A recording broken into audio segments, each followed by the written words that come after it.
Through the Noise with your host, Ernesto Glucksmann. Arcady, thanks for joining me on the show. Arcady Sosinov.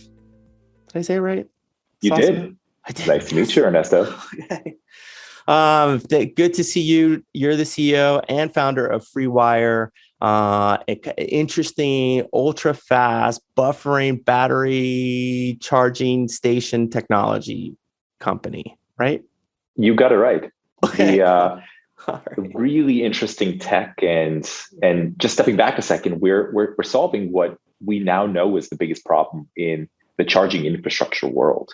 And most people think it's the charging station. It's not. The charging station is a known technology. What really the problem is the utility infrastructure behind the charging station. Right? The industry has evolved pretty dramatically over the last 7 years. We've gone from slow charging 7 years ago to fast, and now the de facto standard is ultra fast. Consumers need 150 kilowatts to 350 kilowatts of charging speed. And that might not mean anything to some of your listeners, but that means between a 10 and 20 minute charging session. And to reach those speeds, you need significant utility infrastructure and power that just doesn't exist on these commercial sites. Gas stations, convenience stores, shopping malls, parking lots, they don't have that available infrastructure. Just to give you a comparison, a typical gas station, C-store operates at 20 to 50 kilowatts of power. Each ultra-fast charger uses a minimum of 150.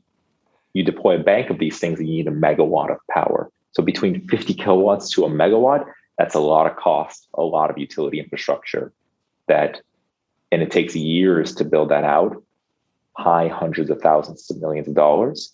And once you get to any level of scale, our upstream utility infrastructure will simply break. We can't handle it. So we've developed technology solutions to solve that problem. And I'm happy to dig into that. Oh man, there's so many different directions, but it's like, so I'm thinking probably, they've solved the EV battery technology, how to get the batteries on the cars and they got that down.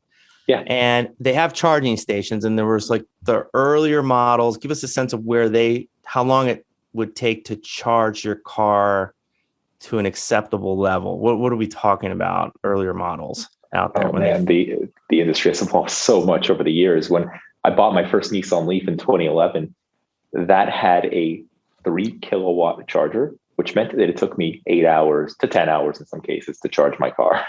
It was overnight, and don't go too far from that overnight plug where you can do it, right? Because you need the 8 hours or the full day to do it. Okay. Overnight, and don't go more than 80 miles of range, right?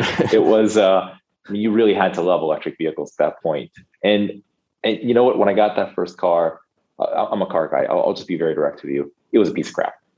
Okay. Right? The early Nissan Leafs were a piece of crap. They were not fun to drive. They were quiet, certainly. They were peppy, but it wasn't a great vehicle. But what I started seeing something in it. I started to see that just look at the technology underpinning the car, the motor and the batteries, and how simple that is. This motor in this vehicle, even in the Teslas today, is the size of a can of beans, right? The battery pack is just this little flat skateboard structure that sits under the car. The simplicity of it, just mind-boggling. Going from a combustion engine, which when you open that up, there's cylinders, there's giant engine block, everything, just super heavy on the front end, which sends those cars spinning when you get into car accidents, right? Yeah. I mean, that's kind of the weight's all in the front, and the wiring harnesses to connect all this. I mean, people have to realize with a combustion vehicle, you basically have thousands of little explosions in your vehicle every single minute. And those thousands of explosions end up driving the wheels. And to go from those little explosions of gas and air to driving your wheels, very complex. Now, we've developed that over 100 years, and it's reliable at this point, still very, very complex. And you look at an electric motor, you're effectively using the same type of motor that's in a washing machine, spec'd up, beefed up. It's much more powerful, of course, but the technology is also 100 years old, and it's just so much more efficient, so much more elegant. And you're seeing this happen. You see these auto manufacturers who are converting to electric vehicles. Guess what? They're shutting down factories. They're shutting down factories, not because they can't sell the electric vehicles, because it's so much easier to make. And once you roll that forward to 2030, it's so much cheaper to make too. So it's a more elegant solution. And I like elegance. right? When I saw that in the electric Leaf and how elegant the entire drive system was, I said, it's over. The age of the combustion vehicle is over. And so back to your original point, that car, that little old Nissan Leaf, has now turned into a variety of cars in the market. Mm-hmm. You can get frankly, in my opinion, the world's best vehicle right now, the Tesla Model 3, which is fast, convenient, safe, goes over 300 miles of range, and you can get a charge most places. We'll talk about that in a second. And now you have, in 6 months, the Ford F-150 Lightning launching, right? We're not talking about climate here. We're talking about economics. How long before that contractor in Oklahoma who depends on their vehicle to run their business and to earn a livelihood, how long before they realize that Ford F-150 Lightning is 5 times lower cost to operate than his old Ford F-150? Mm-hmm. And it's more reliable at that. It occurred to me a while ago. It was like, wait a minute. After looking at a car that had leaked a little bit of oil on the road, like parked next to somebody, I'm like, wait a minute. These internal combustion engine cars, they leak liquids. They're leaky. They leak liquids, and they're inefficient just given the materials they're using to actually the explosions to turn the pistons, to turn the wheel, the crankshafts, and all that. And the electric cars, it's just electricity. It's just an incredible difference of like what you have to manage. So yeah, I mean, I'm sold on how these cars are just way better. Cost efficiencies, long-term maintenance, everything is associated just being better. But how do you get the electrons or the electricity to the car is the key. And one thing's for sure, if I got to wait 8 hours to charge a car up, not that we have to do that now. It's going to be tough. Like that might be the hesitancy now to buying an EV. Like, I want to know, are there enough EV chargers around where I need to get around? And as more buyers buy these cars, will there be enough? Will they keep up? Is there certain ratios? And what can you tell us about that world? Simple answer is no, there's not enough. And it's very challenging. I know that's because the vehicles are there. They're great. And if you wanted an amazing vehicle, you should buy an electric vehicle right now. But where do you charge it? And how convenient is that is the real issue. So what the charging speeds have increased dramatically. We talked about 8 to 10 hours before. It is now 20 minutes. And because the chargers are no longer 3 kilowatts, the charger is now 150 kilowatts or more. And so you can charge a car in 20 minutes. But in the early days of the development of ultra-fast charging, as we call it, there were a couple of folks that went out there and they grabbed the low-hanging fruit.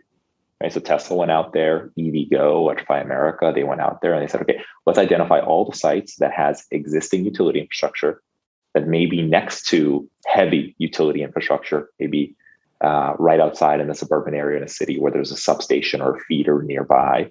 And let's capture those sites and let's deploy as many charging stations on those individual sites as possible, because I'm going to amortize my cost of that utility infrastructure across those numbers of stations. They saturated that market, right? They saturated the low-hanging fruit. They grabbed all that low-hanging fruit. But again, we're only at 7% adoption of electric vehicles in California, 2% nationwide. So the low-hanging fruit's gone, and we haven't scratched the surface yet. So now we need to deploy on these next marginal sites. And again, these are places where you want to be anyways, right? These are your cafe, your Starbucks. These are the gas station where you might want to grab a Coca-Cola or a Red Bull. These are anywhere I might be for about 20 minutes, right? Anywhere I might reasonably be in doing something, a library or something, right? Okay. And it's not, in my opinion, it's not just anywhere you want to be, it's everywhere you want to be. We have to reach ubiquity, but it's harder and harder to deploy ultra-fast charging infrastructure now because the utility side behind it is just not there. And the utilities have not kept pace with the growth of ultra-fast charging infrastructure. That's why the costs have skyrocketed, and they simply won't over the next 10 years. They don't. I mean, they don't seem to be keeping up with the pace of storms, just managing storms, right? So asking utilities to then figure out ways to get just beefier cables or whatever is necessary, right? Explain a little bit about that. Like, why Why does it take, what does it take to get 150 kilowatts into like in front of my CVS? Like what does it really take for that to happen? Yeah. And to your point, you're right. These utilities have never been great at customer service in the first place, but at least they pretended to try. And now with the recent happenings around the wildfires in California, many of which were caused by PG&E, the storm outages in Texas, utilities have gone from being a quote unquote customer first organization, which they really weren't in the first place, but now they're just in how do I prevent my customers from suing me mode. And so what PG&E is doing is rolling brownouts. Whenever there's a high wind event, a weather event in California, PG&E will shut off power. And more utilities are doing that. And so for them to then for us to expect them to go and upgrade their utility infrastructure, that's not going to happen. Not happening. So what does it take to get this ultra fast charger in front of the CVS? CVS does not have enough power today. A CVS operates at 20 to 50 kilowatts just for the whole store. Even when refrigeration turns on, HVAC turns on, they're using all their lights, max 50 kilowatts of power. Okay, great. You need to deploy one 150 kilowatt charger. Now, one's not enough. Frankly, you need 2 or 3 or 4 at a location. But let's say you just want one.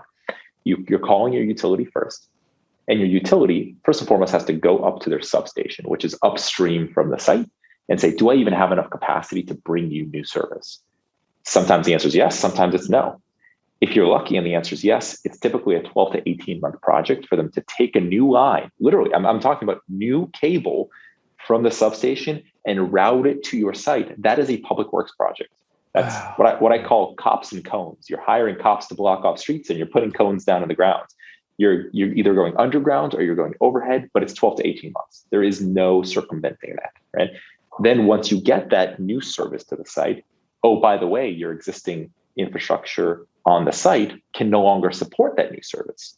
So now you need a new transformer, you need new switchgear, and you need new panels. And that's the minimum base level of kit that you need to make that happen. So your utility spending on a new substation, if they need to upgrade a substation, $800,000 to $2 to $3 million is typically the cost to upgrade a substation. If they need to do that, if they don't need to do that, they just bring new service to the site. Fine, a couple $100,000. Then once you get that service to the site, you're probably spending $100,000 in local infrastructure, that transformer, switchgear, panel, and about $100,000 on the charger.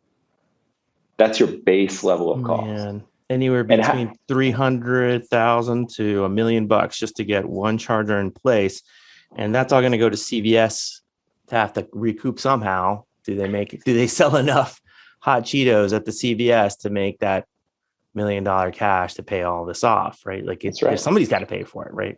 So that's right. What's the business model? What's the economic model? You have to believe that there's going to be enough foot traffic and both utilization on the charger to earn a revenue on charging, but also foot traffic, and they're going to spend. The rule of thumb is that consumers spend $1 per minute spent at a C store or big box store, $1 per minute, right? So yes, they're going to spend more time at that store, certainly than a combustion vehicle driver, and that's great. But the utility infrastructure is so high, the cost of that is so high, you're not going to recoup your cost. So there's a couple of ways the industry is doing it. One, there's obviously incentive programs.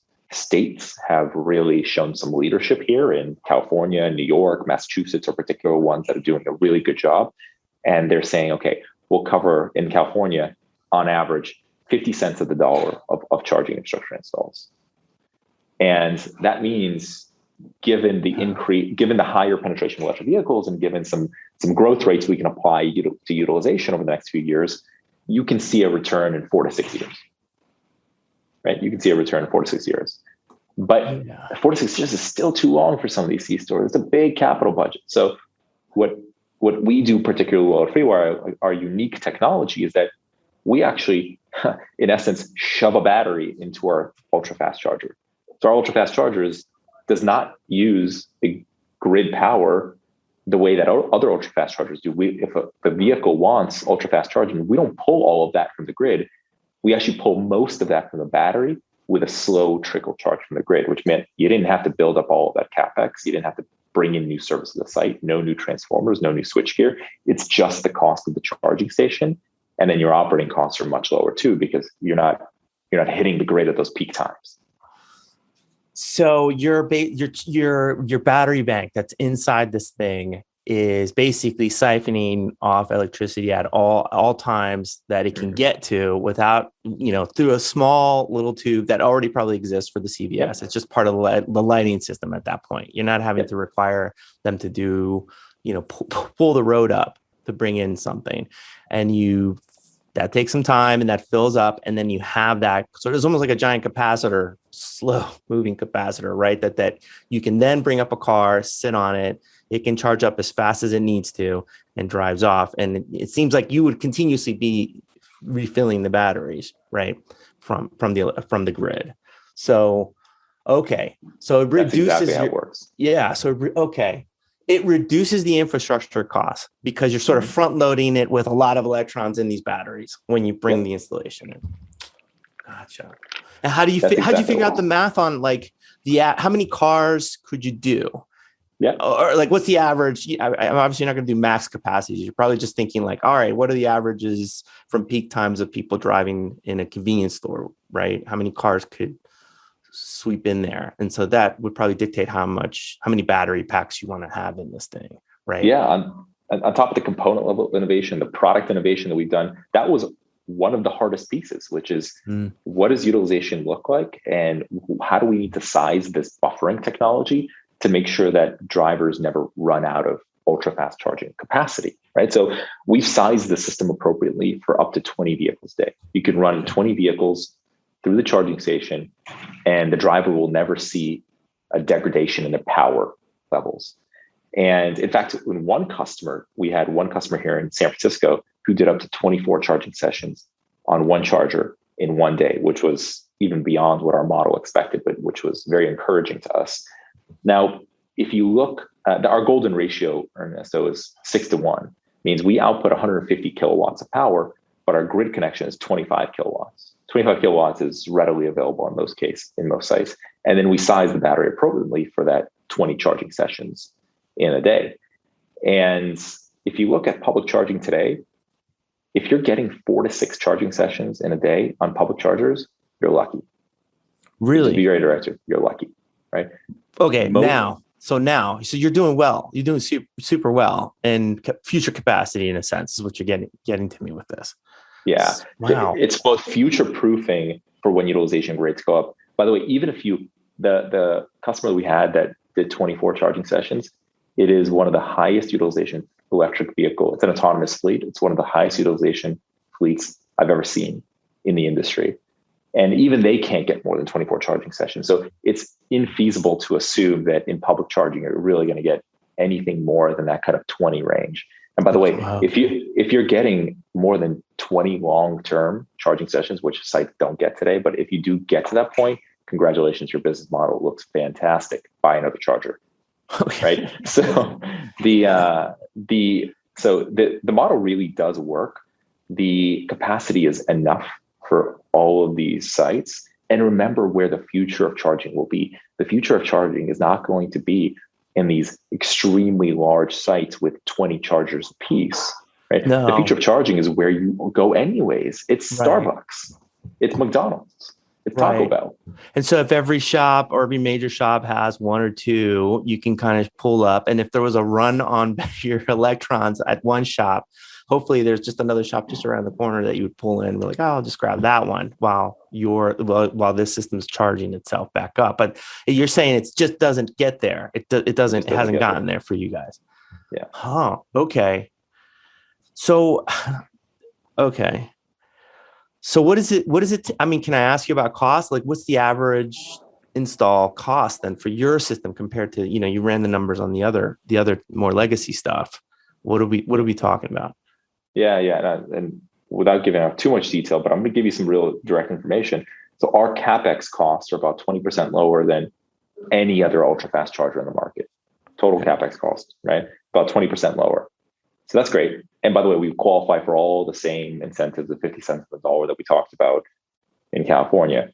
The big winner is the operating costs, right? There's a concept in California, New York, in these utility markets of a demand charge. And anyone who's looked at EV charging, even in a perfunctory basis, has heard that demand charges kill the business model. Demand charges are the penalty you pay when you have large spikes in power. So if you have a massive spike that occurs quickly, you're going to pay a big penalty to your utility. And that penalty is massive. It is sometimes $5,000 to $20,000 a month in penalties just on that demand charge alone. We don't experience that demand charge. Our battery absorbs that spike. And so we have this flat demand curve throughout the whole day. And that means our operating costs are 70% lower than any other ultrafast charger on the market. I see. Versus the stuff that you would just plug in directly, that you had pulled that cable directly from the That's power. right. Yeah, that's a simple way to think about it. Is if the car requests 150 kilowatts, a normal charger would just pull that from the grid. And the utility sees that spike and says, oh, there's your penalty. Ours, 125 of that is coming from the battery, and 25 is a constant just drip feed from the utility grid. From the utility. And because it's that constant low power feed, you're never going to see those demand charges. Got it. So there's another attractive feature for you guys. Wow. And what about is your stuff like networked? Is there like a network of FreeWire? Do I have to, like, as of today, or I don't even know how far in concept you are with installations with this stuff? I mean, do you have units in public used by the public, or is it more for companies currently that have fleets of EVs? Yeah, we have plenty of charging. So FreeWire has chargers deployed in probably close to 20 states at this point. Okay. And in internationally as well, we have some of our biggest market is actually the UK. So 80% of our chargers that we built this year were shipped to the UK. Wow. Through our relationship with BP. So I'll talk about that in a second. But we also have charging stations that are just about to go live in Japan. So yeah, it's very. I just drove down from San Francisco to LA last week, and I passed by 3 of my charging stations on the way, and stopped to charge at some of them too. So we have pretty good coverage.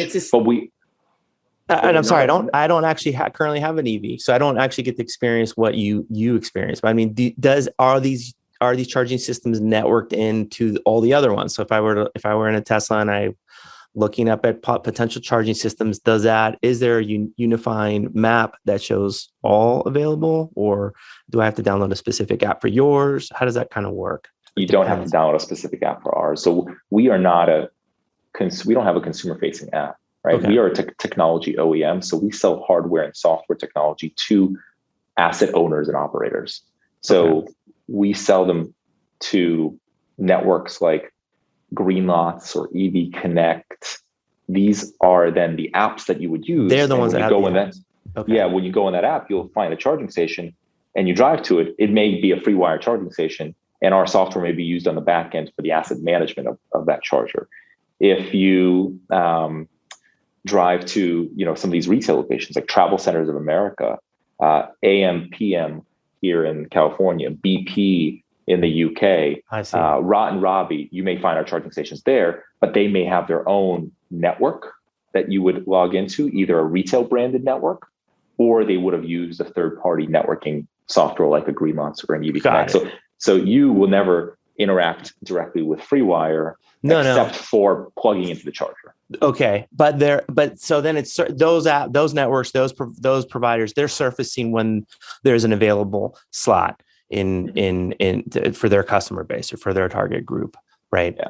They're basically aggregating many different charging stations and providing a front end tool for you as a driver to say, okay, here's a map. I'm going to drive to this map. My credit card information is stored in my app. And when I get there, I'm going to click a button and start a charging session. Now, you don't have to do that, right? If you have an ubiquity of charging stations, you can operate it like a gas station model. And some of our customers do, where you just go up to the charger, there's a credit card terminal, you tap your phone or your credit card, and it starts a charging session. So right now, consumers are more directed towards apps because you still have to find charging stations. Mm-hmm. But as we get to a point where you no longer have to find or think about them, you're just going to drive up to the site and tap your credit card. That's much easier and much cleaner experience than going through all these various networks and apps. Man, I feel like one of these things are going to appear in every fast food chain in the country at some point in some corner lot, where you just know I'm going to go get something to eat there. And you're pretty sure that's likely that there's a charger of some type, hopefully yours, right? Ernesto, I was at the trade show in Chicago a couple of weeks ago, and the National Association of Convenience Stores, every executive team, every CEO of every large retailer and fast food chain is thinking about, how do I deploy charging now? Some have already taken the step and some are deploying at scale. 7-Eleven has announced big plans around deployment of charging infrastructure. Parkland, big plans around it. But they're all thinking about it. Everything. That's right. Now that you brought up Nax, I've had them on the show. It's interesting because these are probably retailers that have convenience retailers like 7-Elevens that they've never necessarily thought of having a gas station. I know the reason you have a gas station is to get the people that are filling up the gas to go into the, that's where they make their money, on the people going into the store, not necessarily on the gas itself. But that involves a big tank, digging up holes in the ground. It's just a bunch of stuff associated with that. And this looks like a neat little package. It just gets dropped on top of a probably piece of slab of concrete and you're ready to go, right? Yeah. It's about a 2.5 hour turnaround to install one of these things. What? And so you're right. No one's really, realistically, Ernesto, no one's building a new gas station right now. No. You'd have to be brain dead to do that, right? There is the tanks underground, digging up an entire cement patch, right? The eventual remediation that you have to do when taking these tanks out of the ground, you're done. I mean, you're not doing it anymore. But with charging infrastructure, not only do you just get to drop it on a concrete slab, it takes about 2.5 hours to do. You're not disrupting the rest of your business because you're not digging up your whole parking lot. But on top of that, that consumer is probably going to spend more than 5 minutes at your store. They're going to spend something like 15 minutes at your store. And you know that there's going to be some additional revenue generation out of them walking in and spending a couple minutes. Now, granted, these convenience stores and gas station operators who do this also understand they have to change their offering. So you can't, you need a place to sit down potentially. You need a place to relax. You may need to have Wi-Fi in the store. You need a more conducive environment. Yeah, and back to the Nax world, those guys have been on that trend for a few years now, trying to figure out novel ways to change because they know that the gas pump time is disappearing, right? That they need to create more of an experience, and so I guess the gas station owners are a little bit more nervous about what to do next, but everybody else who wouldn't be able to put a gas station pump, they're probably looking at this going, this could be compelling to add this type of equipment. Man, you're in a great spot. It sounds like to grow aggressively here. And their market of competitors just increased, right? If you're a Shell or Chevron or Exxon, previously were competing against each other. Guess what? You're competing against Starbucks now. And I argue Starbucks is going to win that fight if you don't change your experience. Wow. This is going to be super. I mean, we feel like we're at the very early stages, but this is going to be really disruptive to a lot of businesses,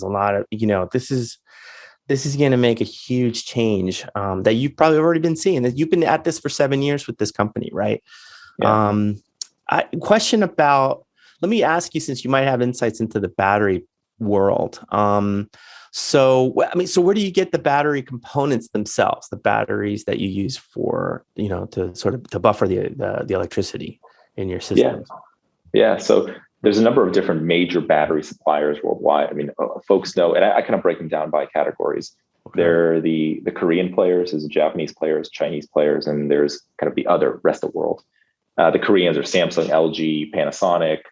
You have folks out of China like CATL, BYD, providing battery cells. And then you have folks, Northvolt in Europe and SK, which is another Korean giant actually, but is spinning up two massive plants in Kentucky and Tennessee right now. We got our batteries from a supplier called Envision. Envision is the battery supplier to the Nissan Leaf, interestingly enough. We talked about Nissan earlier. And there are supplier battery cells. We get those batteries from a plant in Smyrna, Tennessee, if you've ever been out there. Technology hotbed. It's actually a great place. I love it out there. And these batteries are American made. It's a fully robotic facility. We buy the battery cells, we bring them to California, and then we actually produce our own battery packs in-house. So we developed the pack, we did the design for it, the battery management system, the thermal management for the pack. And we have our own state-of-the-art battery pack production line here in the San Francisco Bay Area. And so we take the cells, produce them into packs, and then pair them with the rest of the system and ship them out to customers. Could you describe what one of these cells sort of looks like? I mean, they look like consumer batteries in a sense? What size do they come in when you get a box of them or ship them? Two common kind of form factors that you'll see are these cylindrical cells that look like a bigger consumer battery. They look like a bigger Duracell, right? Okay. And that's what Tesla's using in some of their vehicles. And Tesla's moving into kind of a larger cylindrical, those are called cylindrical cells. Okay. And the other type of cells are called pouch cells. Right. And pouch looks more like a thin laptop, really thin laptop. And then you kind of stack them on top of each other like this, right? And you stack them on top and both next to each other. We use those pouch cells. Okay. And we take those pouch cells because our unit is kind of boxy, right? You know, any charging station is kind of a rectangle of some sort. So that pouch form factor is better for us in achieving kind of our energy density baseline. And we've done some really interesting things around energy density and packaging. Our battery pack is actually 85% more energy dense than the Tesla power pack. And that's something we don't advertise, because the reason we did it wasn't to say we have a very energy dense pack. You know the reason we did it? The reason we did it is because our retail customers don't want to give up a parking space, right? Parking spaces are gold for them. And so we have to package it as tightly as possible so that we fit into a corner of one spot. And in doing that, we've done some really great innovation around that packaging of the battery. And I presume it's just different. You have different like characteristics you're going after than battery packs in a car. You're dealing with a lot with weight there as well. For you, weight's not really the consideration. It's just how much you can squeeze into a space, as you mentioned, right? I would imagine, right? Yeah, that's called volumetric energy density versus gravimetric. Volumetric means space. Gravimetric means weight. Our weight from a gravimetric energy density perspective is the same as the Tesla pack. But our volumetric is, like I said, is 85% better, right? Space is super important for us. And so this is interesting because I've heard this from different people, and I wonder what your perspectives are.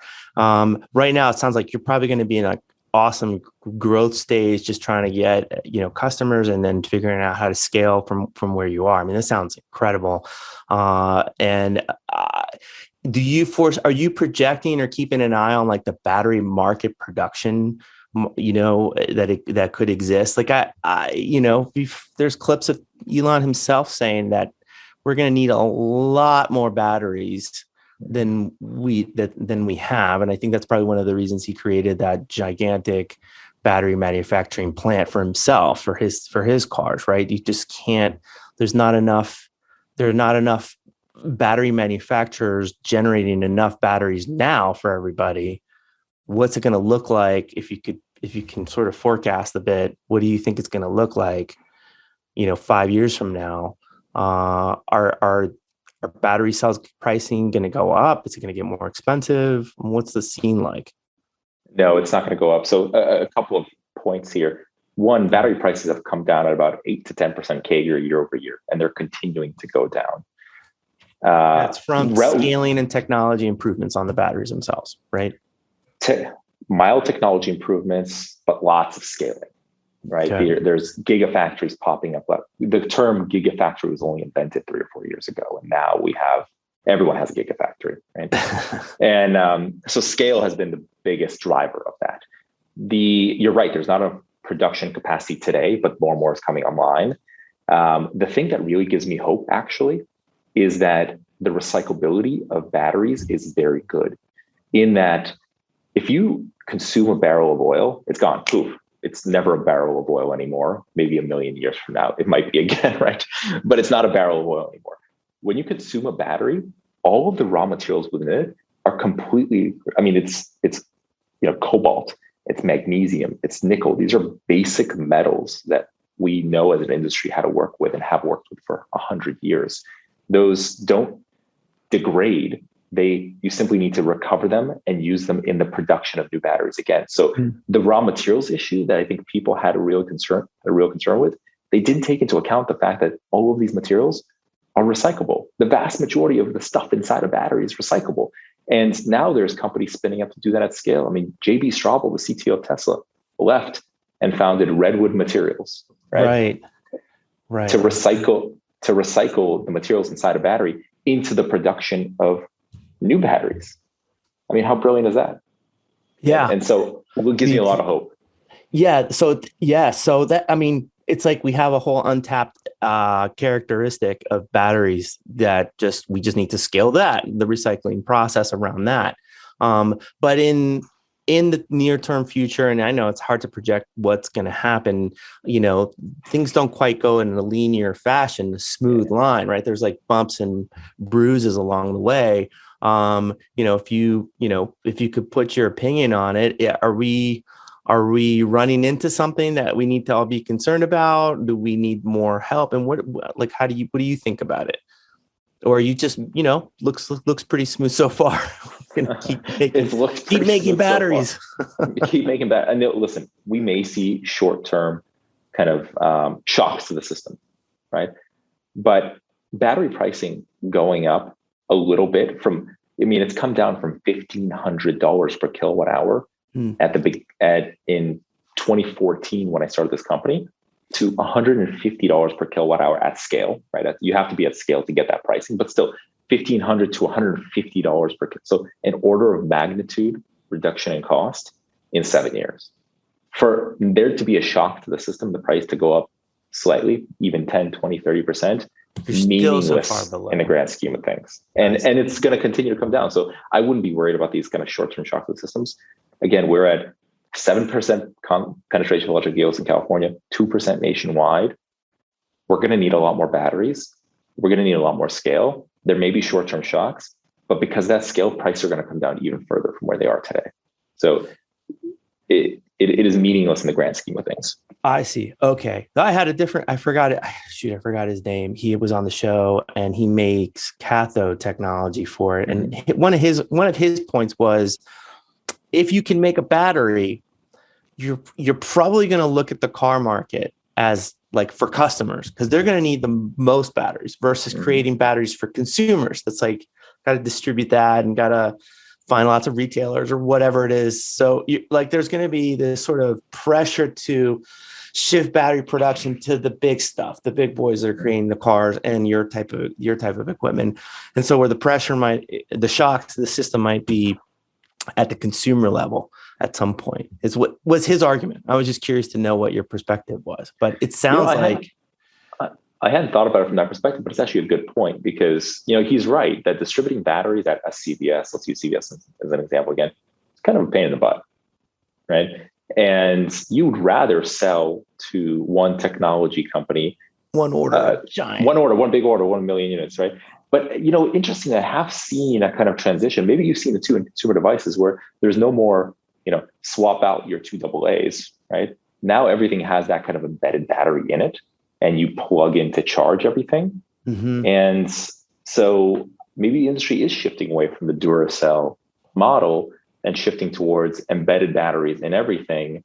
And that way you can kind of send these large orders, these large customers who then end up distributing the product as a whole. Oh, so a lot more of my kids' toys are embedded batteries that you have to plug in to charge up to then play with versus swapping out with the consumer battery. I didn't even think about that. Yeah. So what about the rechargeability of a lot of your stuff? Like, what's the shelf life for these battery packs you're using overall? Yeah, we have about 11-year life to get from 100% state of health to 70% state of health. So over the course, batteries degrade, right? This is a known thing. There is no such thing as a battery that doesn't degrade. That's still amazing. From just 30% decline in 11 years. I can't do all 20 cars. I'll have to do like 18. 16. Yeah, 16. It's not that big. It's not that big of a deal, right? And by that time, you would have bought more chargers anyways, because the adoption rate of electric vehicles would have been so high that this works now. So about 30% degradation over 11 years. And it's being proven out not just by us, but by the car OEMs. Teslas and Nissans and BMW i3s are lasting longer, and their battery capacity is staying higher than the entire industry predicted. And so I think we were conservative going into this market, thinking, okay, we're going to see more degradation than we would like, but that just hasn't been the case. So it is really tremendous, the improvements in in that part of the technology curve of batteries. When you started the company 7 years ago, it's hard to probably articulate this, but like, how do you feel where you are now in terms of just the overall excitement, in your particular segment of the biz? Yeah, I'd say it was 5 years of very hard work, struggle, pain, right? The investment dollars in this industry were still, it wasn't flowing in the way that it is now. The conversation globally around climate tech and the economics of climate tech, right? Not just climate tech for climate tech's sake, but the economics of it weren't really understood. And EV adoption was so low that it wasn't clear when that tipping point would happen. It's happened, right? And I argue that late 2019 was when that real tipping point occurred. 2020 and 2021 and the conversation around climate worldwide just accelerated it.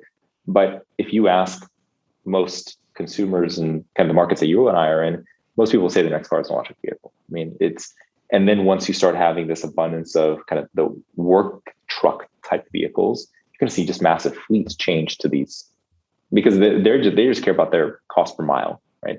And if the cost per mile is even half, and it's less than that, by the way, it's about a fifth today. If the cost per mile is even half, it's a no-brainer. You make that switch. So the tipping point has happened.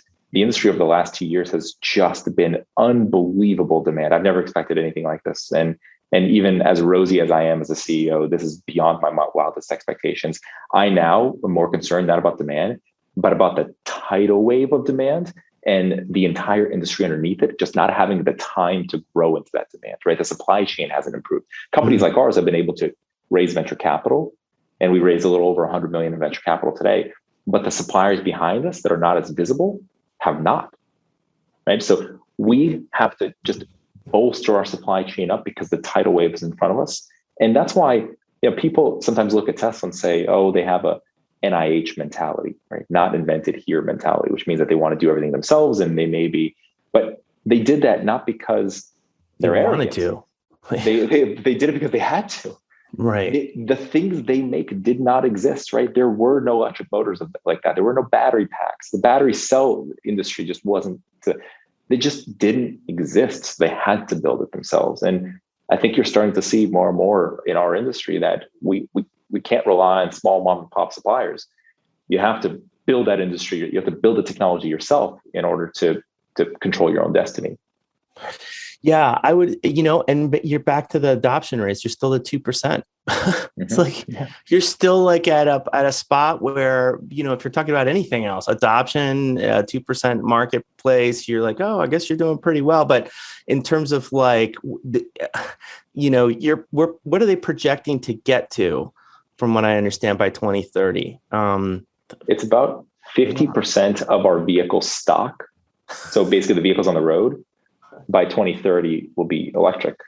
Do you think we get there? Do you think we'll get there? I mean, well, it's hard to know, right? Because 9 years. Average shelf life of vehicles, right? 6 to 8 years, generally speaking, especially kind of the work trucks, F-150s of the world. Yeah, but not my Tesla. Years. I'm going to keep your Tesla for a while. For a while. No maintenance.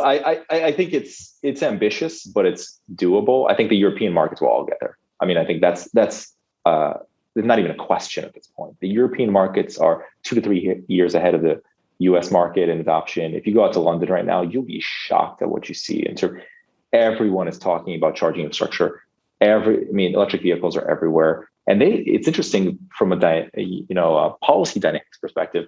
In the US, we're using the carrot, right? We're saying, here's a rebate on your electric vehicle. Here's a discount on your charging infrastructure. We're going to pay for some of this charging infrastructure. We're using the carrot here. In the UK, they said, we're using the stick. You want to enter the city of London with a diesel vehicle, that'll be 25 pounds, right? Automakers can no longer sell vehicles in the UK that are combustion by 2030. And guess what? The stick's worked. The stick has worked. Yeah, of course. But, our freedoms is at stake, right? Right. But it is disheartening to hear that like Europe is doing much better. And then like you look at the solar markets, Asia's doing much better. It's like just the components. I mean, I I don't know. I feel like eventually we'll come around and get it together. It is a big country and it's a lot of new wiring we're going to have to do. Yeah. But I'll give you another crazy stat. In the month of August, 21.7% of all vehicles produced in Germany were electric. 21.7%. Wow. That's BMW, that's Mercedes, that's Volkswagen, that's Porsche, right? 21% of all the vehicles produced in the month of August in that country were electric. And this is Germany. The fact that we have one American company in there now, Tesla, that should just be a cause for some celebration, right? If you're very much in tune with our country first mentality, you should be supporting that, right? In a sense, because that's just crazy. Like, that's just amazing that they're moving fast and they're going to capture market because of it, right? Mm-hmm. Oh yeah. I mean, I'm glad that we have Tesla that's spurred on the industry, but come on, GM and Ford. Yeah, well, catch up. I was looking at their stocks, just looking at the amount of debt load they have. That's not that. I mean, how do you pull the ripcord on such a huge, businesses? This is $200 billion in debt for one of them. I can't remember which one, or somewhere around there. And we're producing these internal combustion engines. We're selling them at our, through our partners.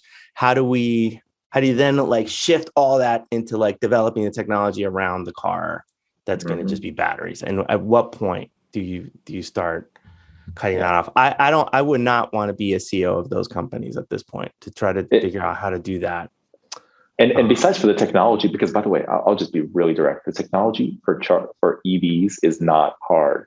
You have all these startups left and right who have built great vehicles, Rivian, Lucid, both fantastic vehicles from a company that's never built an engine before, right? So I believe GM and Ford can do it. The issue is the dealership network, right? These dealers know that they're not going to get the service revenue that they got before because EVs don't need service, right? What are you going to do? Change your tires and your windshield wipers a couple times? Okay. I can use a back massage when I go get my car service. That'd be nice, right? I mean, but you're right. So, it's whole new models that they figure out, what. I don't know. And union labor, right? UAW. The fact is, and I'm going to piss some people off on this podcast, but we're going to lose jobs in the automotive industry, right? Plants will close because it is so much easier to produce an electric vehicle than the combustion vehicle. You don't need as big of a labor force. And the legacy automakers, they have to make those decisions. And granted, they're doing their best. Those are very tough decisions to make. But that's really what I see holding back the industry, more so than the technology piece. The technology's done. That's been solved. And it's a matter of scaling at this point. Wow. Thank you. Thanks for the conversation. You gave me great insights here. And what's next for you guys? Are you aiming to become a public company, at some point? I mean, it sounds like this is an amazing technology that should be everywhere. I guess if you raised you raised 100 million? Yeah, we raised 100 million. We grew a lot this year. We added 100 headcount so far this year. We're about 150 right now. We'll probably end the year off somewhere around 175. We have products deployed in multiple countries. The UK is a big market for us. We have a big relationship with BP. BP is actually one of our largest investors, and we're shipping product to them every week to the UK to deploy on their gas stations. So, and we're winning large strategic deals quite often. So you're going to see a couple more announcements before the end of the year of major strategic customers that we're going to be deploying charging infrastructure at scale. And the next step for the company is, we need to be well capitalized. This is not, you need a lot of capital to grow a business like this. $100 million is scratching the surface. And the best way to get well capitalized is to go into public markets at some point. So it's definitely in our cards. Timing, I can't say at this point. Well, the technology you have, customers you have, revenue you have. So I wish you the best of luck. Let's do this again, please. I'd love to learn more. This was a great conversation. Thank you. My pleasure. It was great talking to you. Thank you. And thank you guys for listening. Really appreciate it. Take care, everybody. For more episodes of Through the Noise, go to throughthenoise.us.